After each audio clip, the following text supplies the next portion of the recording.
วัสดีพ่อแม่พี่น้องFCเนาะสุขุสุขคนยินดีต้อนรับเข้าสู่สองผู้นาผู้ใจวันนี้ผู้นาผู้ใจกับอยู่บ้านคือเก่าเนาะกำลังสิออกไปซอยงานหมู่งานบุญมื้อนี้เป็นมื้อพอบุญพอหมู่เนาะผู้นาก็สิออกไปซอยเบียเพิ่นแล้วก็ตอนแรกมันสิมีพอหมู่แล้วก็มีลำไต่ลำเหลืองเนี่ยเนาะแล้วเจอกันอยู่งานหมู่เลยเด้อตอนนี้ผู้นาผู้ใจกลับมาหอดแล้วเนาะสบายดีซะแม่เยอะงานเมื่อเก่าเนาะตอนนี้กำลังหั่นพักเนาะแม่ครัวกันหลายพี่น้องจะผูงงามๆสวยๆเนาะมาซอยเบียกคือเก่าจ้าสบายดีซะแม่จะเขาเฮ็ดอย่างซอยนี่ซอยบ่จะหน่อยเด้อเขาจะเข้าไปแล้วก็หั่นหมูหั่นหยังเนาะมีแต่ผู้สาวละป้าเพราะใช่ไหมงานคือเก่าเนาะวันนี้เป็นมือพอบุญพอมู่เนาะพี่น้องคนนั้นกับมาซอยเบียร์คือเก่าแล้วเขาไปเบิ่งทางไหนตอนนี้เป็นกำลังการเกี่ยมเห็ดต้นประสาทเผิงเนาะรายการกองบุญเนาะเขาไปถ่ายก่อน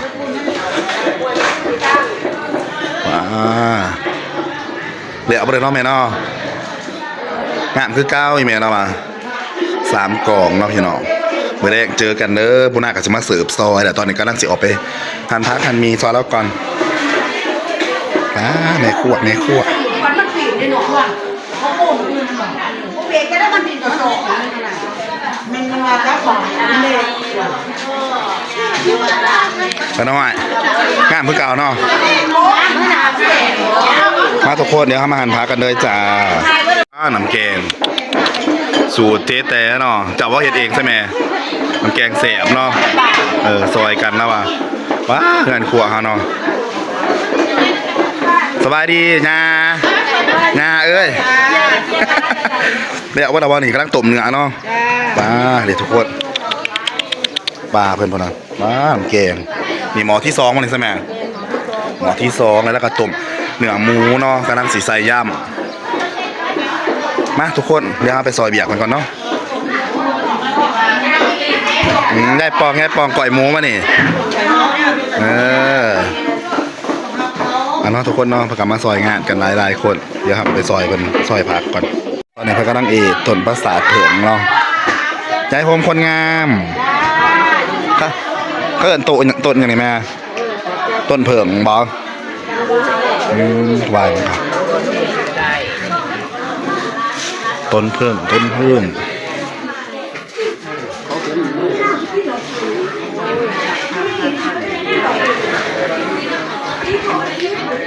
ทำไมสาวจะทายตอนติดนี่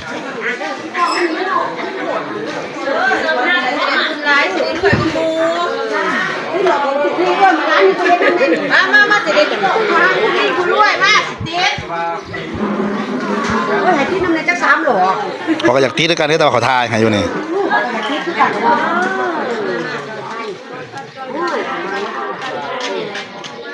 เอาไว้ปองนี่มันถ่ายปลาอะไรตัวมันอยู่ใส่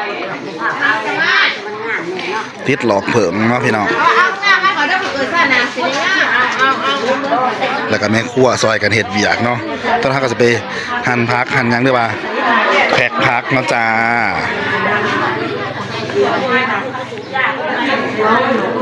เจ๊กายเงานอนหรอวะนี่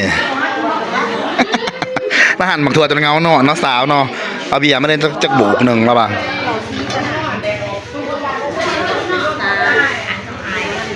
ผักเลยจ้าซอยงานพวกเก่าเลยจ้า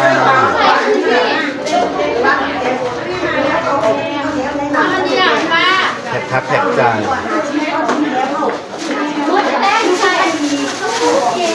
เจนนี่ขอบคุณจ้ามีคนร้องจะมีคนรักแค่คนเสียไปแล้วนะยืนรักกันยืน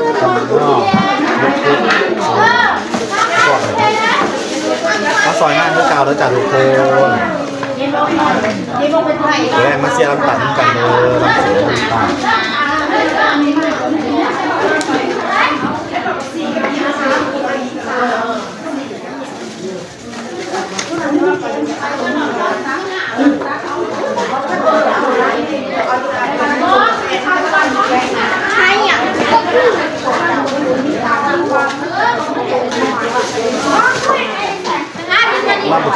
ซ้ายไปหน่อยตลาดตามสิ่งมันแบบมาถ่ายคลิปให้เราเนาะ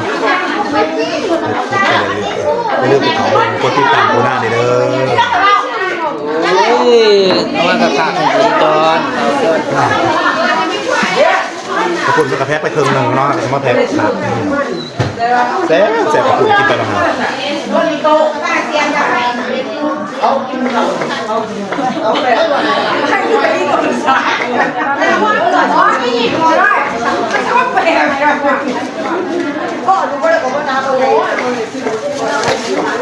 พ่อจะไปใส่ไหนอิ่มแล้วก็ขอบคุณตัวบางใหญ่นะเนาะครับจะแซ่บแต่แซ่บทุกคนมีใครคนสวยมากค่ะ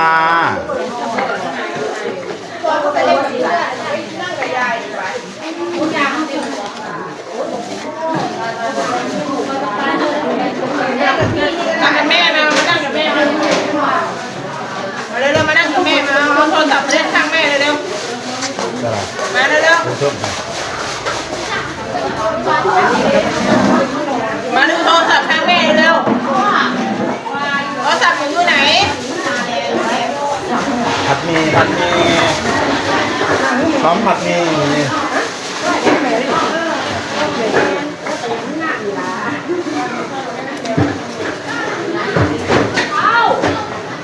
สวยมากค่ะทุกคน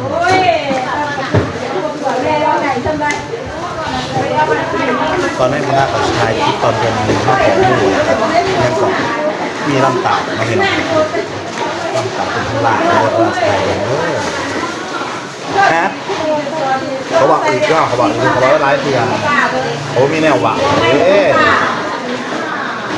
แต่เขาบอกว่าพอได้ที่จะมานั่งแต่ว่าก็เปล่า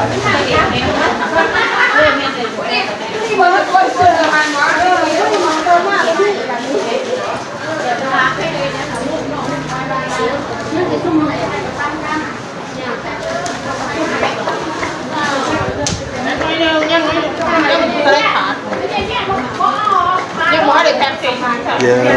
เป็นสาวเนาะง่ายเนาะสาวสวยเด้อแพ็คใช้ถุงน่ะมันยังบริแพ็คใช้ถุงที่ใส่เขาบ้าผอมพวกไหนยังตั้งบนกระซอยเนาะพี่น้องเนาะ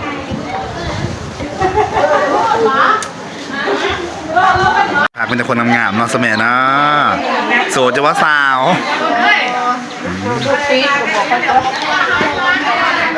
สบายดีเหรองามเนาะแพ็คพักแพ็คกับปุ่นปุ่นจะมาพักมีเหรอพี่น้อง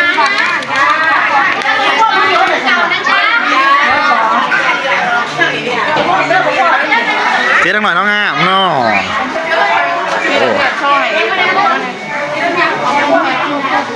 เขากำลังพักแพ็คแพ็คพักเนาะเบากราฟแล้วก็แพ็คกับปุ่นเนาะพี่น้องซอยกันเนาะเมื่อแรกก็มีมอลำตายว่าสั่ง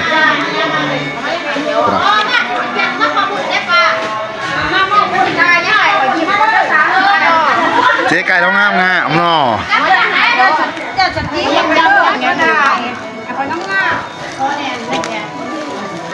เมื่อยอยู่บ่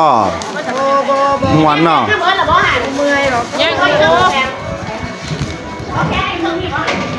ตอนนี้ผู้นำผู้ใจกายกำลังสิแพ็คกับปุ่นต่อเนาะพี่น้องแต่กำลังแพ็คพักกินบนหนึ่งเข้มเลยโอนมาเลยขอบคุณเดี๋ยวเลยจ้าแสบๆเหมือนกันเลยขอบคุณแสบจ้าทุกคนมาก็กับบดีน้ำเด้อเป็นกินเบียร์น้ำกันแดกร้องอยู่ซ้ำกินใครมาว่าจะซื้อเลยก็จะซื้อเด็กนั่นแหละยาซื้อแสบจ้า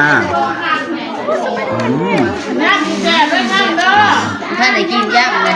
แสบเด้อก็เป็นทูมะสาวซอยงานเมื่อยค่ะกินข้าวก็น้องพี่น้องจะไปแพ็คของต่อจ้ารู้สึก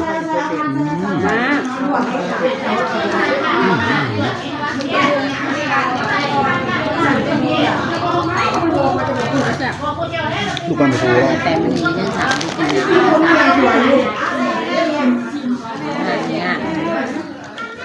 ะ เคตื่นมา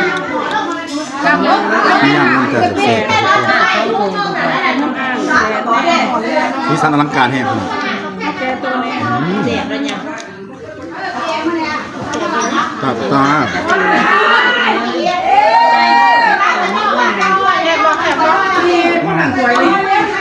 มาใหม่กูมากคุณชอบจัดมาตกหยาบตากินน้ำหนักกระซอยเดือดน้ำมันเห็นหรือเปล่า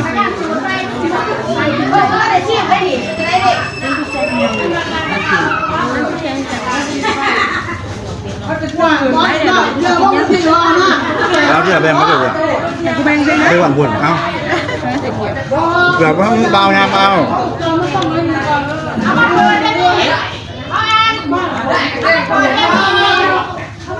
เดี๋ยวเสร็จไปหน่อยคุณ ไม่ร้องดีอยู่ ตู้กูบอกคือจะมาตู่ว่าตอนนี้ใครนะที่โดนคือจะมาตู่เรื่องนี้นี่แต่ว่าเรื่องร่างใหญ่จะมาตู่ว่าเป็นยาวดิบ่ดังน้องดีบ้านกูบ้านเขาอย่างนี้วันนี้กินไงเบิดแล้วเบิดแล้วเบิดแล้วลูกเบิดแล้ว มาแรกน้องพี่น้อง ยังเซ่เซ่เลยเซ่เซ่ยังเซ่พวกที่นอนว่าเซ่เซ่ แซ่บทุกอย่างจ้า บ่บายองแซ่บอีดี เซ่เซ่ปากด้วยแต่ยังคน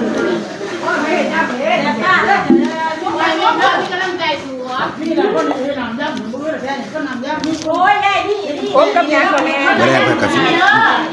หมอลำมาตกคนหมอลำป่าแล้วเจอกันแล้วปูนาไปถ่ายเบิ่งเด้อคลิปนี้ก็สมมติมียังหลายเนาะฝากพ่อแม่พี่น้องเป็นกำลังใจปูนาใน